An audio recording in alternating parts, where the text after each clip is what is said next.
On the night of April 6, 1968, just 2 days after the assassination of Dr. Martin Luther King Jr. in Memphis, 8 Black Panther Party members, which included Bobby Hutton, Eldridge Cleaver, and David Hilliard, were traveling in 2 cars when they were ambushed by officers of the Oakland Police Department. Cleaver and Hutton ran for cover and found themselves in a basement surrounded by police. The building was fired upon for over an hour.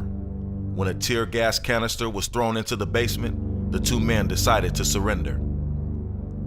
Cleaver was wounded in the leg, and so Hutton said he would go out first. Bobby Hutton stripped down to his underwear and proceeded to walk out of the building with his hands in the air. Oakland police began to fire upon an unarmed Bobby Hutton, striking him 12 times, killing him instantly. One police officer who witnessed the shooting later told Cleaver that what they did to Bobby was first-degree murder. Little Bobby Hutton was 18 years old. The conflict leading up to his death would be one of many confrontations between the Oakland Police Department and the Black Panther Party. It marked one of the first deaths suffered by the Black Panther Party at the hands of the police. By 1971, at least 28 other Panthers would be killed by the police throughout the U.S. as a part of the federal government's war of repression against the Black Panther Party and other groups fighting for liberation and equality. 44 years after little Bobby Hutton's death, we still find our communities under attack by the violence of bloodthirsty, crooked police officers who often police communities they have never lived in, nor do they understand the social conditions of its residents. And though there are some good cops, the crimes of the bad ones seem to overshadow the good deeds of those who live up to the oath to serve and protect our communities. So today we ask the question, who polices the police, and are they doing their job? All of the incidents that continue to take place across the country assist us in answering this question without doubt, emphatically no. In this documentary film, you will hear from the victims of police brutality and from the families of those who are unable to speak from the grave. In this documentary film, you will hear stories that capture national headlines, and you will also hear stories that went no further than the local newspaper. Nonetheless, you will hear crimes of police.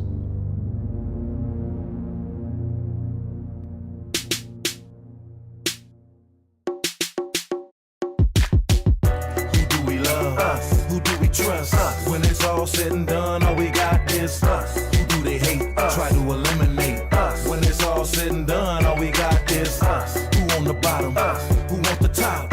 When it's all said and done, all we got is us. You need to rise and open their eyes. When it's all said and done, all we got is us. Her, him, me, the ones with physical eyes still refuse to see self-hate inflicted on thee. See, we our own enemy and claiming that we free. Gunshots rang out, coroners bring out no black bodies and no one sorry. Mothers on the front row screaming, crying they heart out. Shortness of breath, then all of a sudden she black out. Pallbearers rock red gloves, their hands bloody. You ever seen a grown man cry with tears muddy? They say revenge best served cold, but his loved one freezing and he won't rest until somebody bleeds. Something like the food chain, killer be consumed. Steal to his goal, pop his head like a balloon.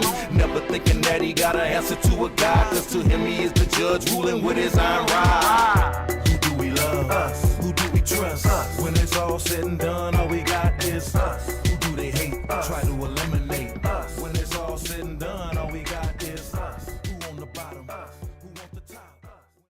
100 years ago, they used to put on a white sheet and use a bloodhound against Negroes. Today, they have taken off the white sheet and put on police uniforms. They've traded in the bloodhounds for police dogs, and they're still doing the same thing. And just as Little Bobby Hutton was one from among a long line of Black and Latino men who became victims of the very entity that was entrusted to serve and protect them. During the days of slavery, there were numerous instances where some slaves violently opposed the brutal mistreatment of their slave masters, taking up arms and fighting till the death. Some ended in bloody massacres, like in the case of Nat Turner, where several whites, including women and children, were murdered in the process of the slave rebellion. In this case, who really was at fault? The cruel, wicked master who ruled through fear, intimidation, and torture, or the poor, brutalized, and battered slave who spared not woman or child in his quest for freedom? brutality from sheriffs and from other police forces, from other law enforcement agents, and we feel that before demonstrations can cease, something must be done to end this kind of unnecessary abuse of police power and what we see as outright police brutality. Prohibition in the 1920s greatly increased the potential for corruption. Massive amounts of money was being made by bootleggers who in turn paid off police officers to allow their illegal activity to continue. The Wickersham Commission, organized by President Hoover in 1929, studied the problems associated with prohibition and found it had caused a number of social and political problems. He recognized prohibition was unenforceable and carried a great potential for police corruption. The Wickersham Commission also provided analysis of police misconduct, which led to systems being formed to protect against it. The civil rights movement of the 60s and the 70s were also marred by police misconduct. Although there was no monetary gain from the action of some officers, widespread violations of the constitutional rights of individuals occurred and racial injustices were committed. The Kerner Commission suggested many reforms in 1965, but despite the implementation of many of the reforms, there was no long-term reduction of corruption.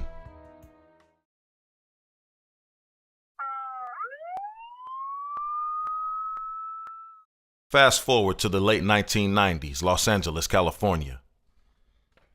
Los Angeles Police Department is embroiled in the worst scandal in its history. Prosecutors plan to ask a judge today to overturn more convictions as a result of the ongoing LAPD corruption scandal. That now brings the total number of cases overturned to 40. Meantime, the city's dealing with a growing number of lawsuits growing out of this scandal. Escándalo de corrupción en la división Rampar provocó que nuevos casos. The Community Resources Against Street Hoodlums, also known as CRASH, an anti-gang program initiated under the direction of LAPD Chief Darrell F. Gates in the late 1970s, had encountered some success in the Rampart Division. However, between 1998 and 2000, graphic allegations of extreme police misconduct among Rampart's CRASH squad began to emerge.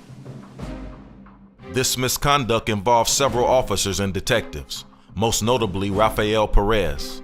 Perez was suspected to be involved in a bank robbery committed by another Rampart Division officer, David Mack. He also stole 6 pounds of cocaine from an LAPD evidence locker, which eventually led to his arrest. His most egregious act involved the shooting and framing of an unarmed gang member, Javier Ovando. Perez originally claimed that Ovando had opened fire at both Perez and another officer, Nino Durden. The two officers then returned fire, leaving Ovando paralyzed. Perez and Durden then framed Ovando for the attack, and he was sentenced to 23 years in prison. Ovando was later released once Perez admitted to shooting and framing him. After several other incidents, the LAPD became suspicious of Perez and began to investigate him. Perez later pled guilty to the cocaine theft in exchange for information about other corrupt officers within the Rampart Division. Rafael Perez made a deal with prosecutors under which he pled guilty to cocaine theft and agreed to provide prosecutors with information about 2 bad shootings and 3 other Rampart CRASH officers involved in illegal activity. In exchange, Perez received a 5-year prison sentence and immunity from further prosecution of misconduct short of murder. Thus began a 9-month confessional, during which time Perez met with investigators more than 50 times and provided more than 4,000 pages of sworn testimony. Before he was done, Perez implicated about 70 officers in misconduct, from bad shootings to drinking beer on the job.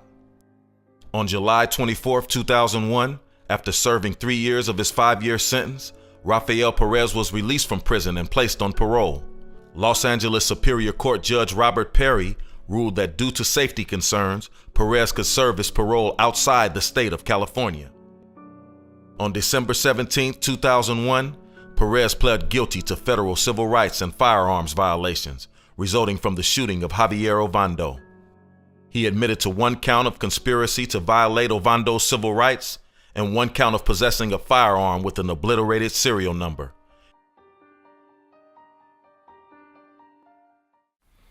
My name is Alex Salazar. I'm currently a private investigator. I own my company called All American Investigations. I'm a former Los Angeles police officer who once upon a time worked the Rampart Division. I was employed with the Los Angeles Police Department from 1989 until 1998. I wanted to be a police officer because I really wanted to help out people. That was initially my intention to become, a hero to children, to mankind, help them out with any problems that they might have with supposedly these bad people. Well, I like to think that most officers would take a preservation of life attitude, and not the shoot to kill mentality that often exists within law enforcement. However, with that said, there are times when deadly force is needed to be used against someone that's trying to kill you. Well, certainly there's been a attitude of having a shooting to be glorified. Right. When you take a human life.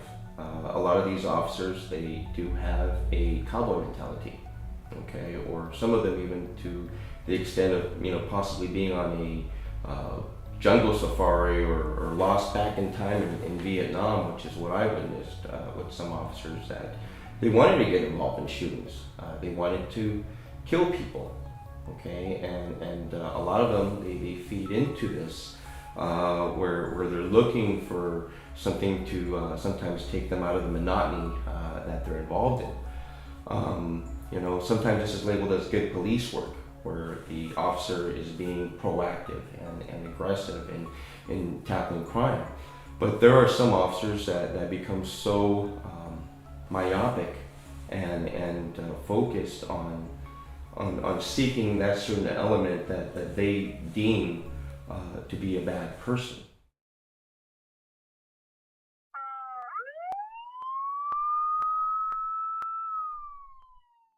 Many believed the Rampart scandal was the worst-case scenario of police brutality and corruption. They also believed that it was a completely isolated incident and would probably never happen again. Little did these same people know or realize another high-profile police corruption case was materializing at almost the exact same time as Rampart, in another California city. It would be called the Ryder Scandal. The Ryder's case stems from accusations by a 23-year-old rookie cop named Keith Batt. He spent 2 months in the summer of 2000 patrolling the predominantly black West Oakland neighborhood with 4 veteran officers before quitting the force, reportedly in disgust. According to this rookie officer, during his short tenure as a cop in Oakland, he witnessed officers assault, kidnap, frame, and falsely arrest residents of the West Oakland neighborhood they patrolled. Riders is the nickname the 4 officers adopted for themselves. They were eventually indicted on 49 felony charges. Matt Hornung, Clarence Chuck Mabanek, Jude Siapno were eventually acquitted, while a 4th officer, Frank Vasquez, fled to Mexico and remains on the Federal Bureau of Investigation's most wanted list. Although then Oakland Police Chief Richard Word described the Riders' conduct as isolated, scrutiny of OPD did not end with the 4 officers' acquittals. The FBI announced their own probe into the Riders. Attorney John Burris and Jen Chaman filed a civil rights class action suit against Oakland on behalf of 119 plaintiffs. Rather than submit to federal oversight of the department as LAPD did to settle the Rampart case, OPD decided to enter into a negotiated settlement agreement with the plaintiff attorneys overseen by federal Judge Thelton Henderson that would mandate a top-to-bottom overhaul of OPD's internal policies. The intention of the NSA is to make sure no officer can go off the reservation in the same manner as the Riders reportedly did. 12 years later, the Oakland Police Department is still not in full compliance with the NSA's stipulated reforms. Henderson has ordered weekly reports from the monitors, has threatened monetary sanctions, contempt proceedings, and extended court oversight if OPD does not come into compliance. That settlement agreement came out, as you mentioned, the Ryder scandal, where there was a rogue band of officers, City of Oakland police officers, who were terrorizing West Oakland, falsely arresting people, planting evidence, and all of the horrible things that you just would not want to believe a police officer, much less several police officers, would be engaged in today's day and time, but they were. Out of that grew the settlement agreement, where there were reforms that were set in place, that were put together by Mr. Burris, Mr. Channon, essentially the lawyers on the case, working with the police department and the court to make sure that not only were the reforms thought of and created and put in policies, created policies that to prevent that type of abuse from happening, but also the court was there to serve as a monitor to make sure that it wasn't just going to be lip service or just a piece of paper that was buried in a policy manual, but actually would be something that would be in effect, that there would be some consequences, if you will, checks and balances to make sure that this was being implemented. As has been documented, the city of Oakland and the police department has had a tough time making the grade on this. In fact, many times the court, the judge has come very close to essentially saying, look, why are you not making the grade on this? And if you do not make the reforms, if you do not make the progress that's to be expected, then we may have to look at it even more harsher and stricter type of program that may even include the police department being taken over. The scandal has cost the city over $10 million in total embarrassment. And after all is said and done, it is not the Oakland Police Department that is paying this humongous tab generated by the Ryder scandal. It is the taxpayers who are footing the bill.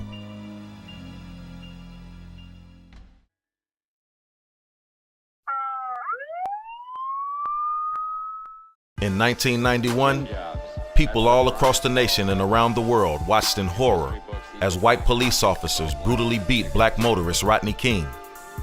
Millions also watched as Los Angeles exploded into citywide riots as a result of the acquittal of these same officers after a trial in nearby Simi Valley, California.